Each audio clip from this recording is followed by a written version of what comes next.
Hi, this is Sive Morten with the daily update on EuroFX. I post my exclusive market overviews with the key political and economical events, charts and important levels on the ForexPeaceArmy.com forums weekly.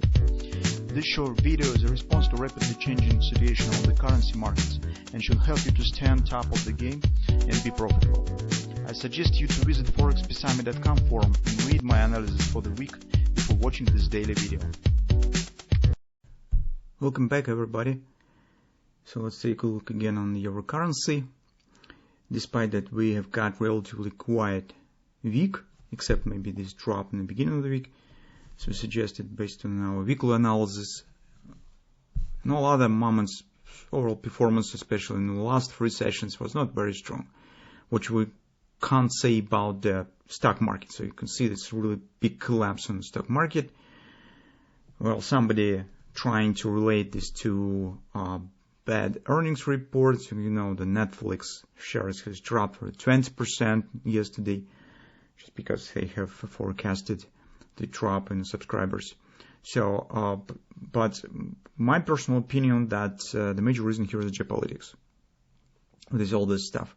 And in general, currently we have the big discussion in the weekly report where we could try to understand why we see some shift in the sentiment to one point of view, which is a positive shift, I mean, on the euro currencies in particular. But from the other point of view, what are the factors that could make impact? And we tried to find out in today's report how reliable this this change in the sentiment on the euro currency. Because if you'll take a look at the recent report, you will see that big, significant increase in the net long position, a huge drop of the total shorts position in the United States dollar, which was really very big drop. So it was approximately around $8 trillion. The net long position has been dropped. So really very big drop for United States dollar position. And everybody starts to talk about possible overpricing of the dollar value, overpricing of the Fed policy that now stand inside of the value of the dollar index. And now we also starts to hear suggestions that central bank in Europe also could start raising rates this year. Goldman Sachs, for example, said that they suggest that European Union will overcome United States in a recovery pace within the 2 years in economy recovery. And all this gradually starts shifting the investors' sentiment in a positive mood that led euro to show some upward action.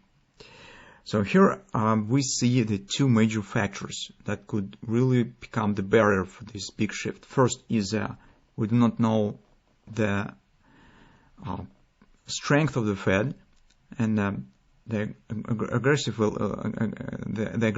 level of the Fed. So, for example, everybody expects that they should change the rate in March, but what will happen if they will change rate in the coming week? Or if in March this will be changed not for 25 points, but for the 50 points? What will happen in this way? So that's why I'm not overvalue this factor as it's already done factor. But by my opinion, the major risk is coming from the geopolitical tensions. I mean the military confrontation around Ukraine between Russia and the United States. So actually, as you understand, and everybody understands that, well, it's not about Ukraine actually. This is the question about the domination in Europe. Well, and I do not like this political sphere and discuss this because I am absolutely dilettante in this subject, but just using the common sense, I come to conclusion of the two moments. First of all, if Mr. Putin has started this conversation and in general starts to set some conditions or something, we could say everything about him, but we definitely could say that he is not a stupid, and definitely he has some arguments in the pockets that give him some reasons to demand something. So this is the first moment. And the second moment, this is definitely, well, personally, if I would be some general or the president and everybody aggressively push me to the conflict at some territory, it is obvious that you should not start any conflict in this territory. This is absolutely I mean, even child understands that. So my personal view is that 99% there will be any invasion in Ukraine. So the response maybe will follow somehow. I do not know how, but this definitely will be not in Ukraine. Why I'm talking all this stuff? It's not because of the Ukraine or something. It's just because this I suppose that this military topic will not be finished by just some negotiations and will be forgotten. I think that it will get the continuation. Other words speaking, it will be long-played confrontation with a clear geopolitical effect.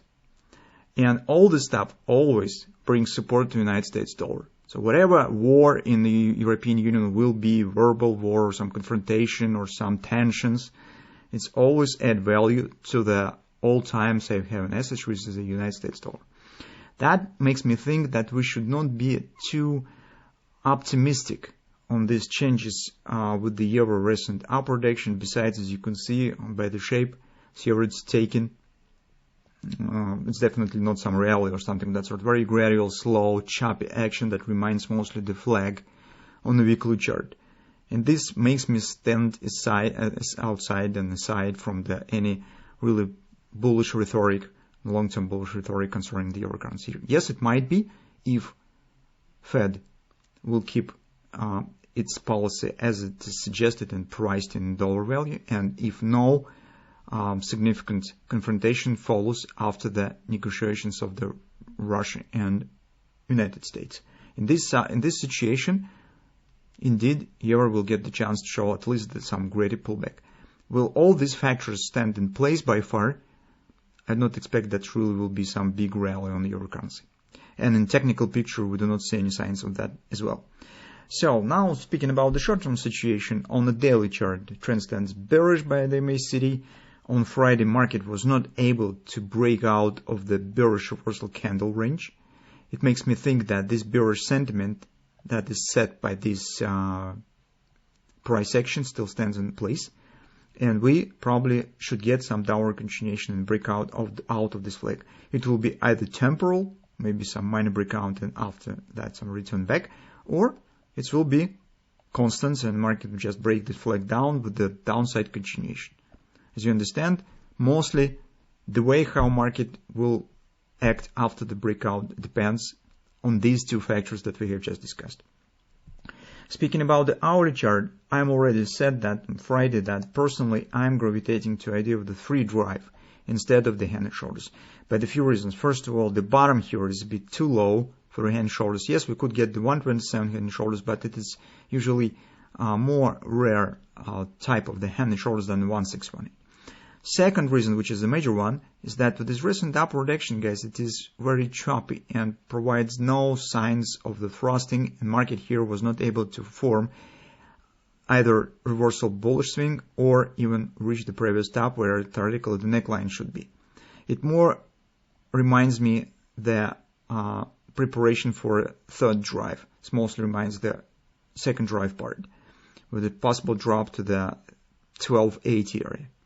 So that's the primary scenario. But, of course, I could be wrong, and let's still keep watching for a 1310 area, where potentially the right arm bottom still could be formed. So this is actually the pattern that we intend to consider and keep watching on the coming week. So as you can see, despite the relatively slow price action, it's really big event stands currently behind this price action, and volatility could increase really significantly if one factor or another factor will get some acceleration. So be aware of that, and let's keep going what will happen here on the hourly chart of the euro currency.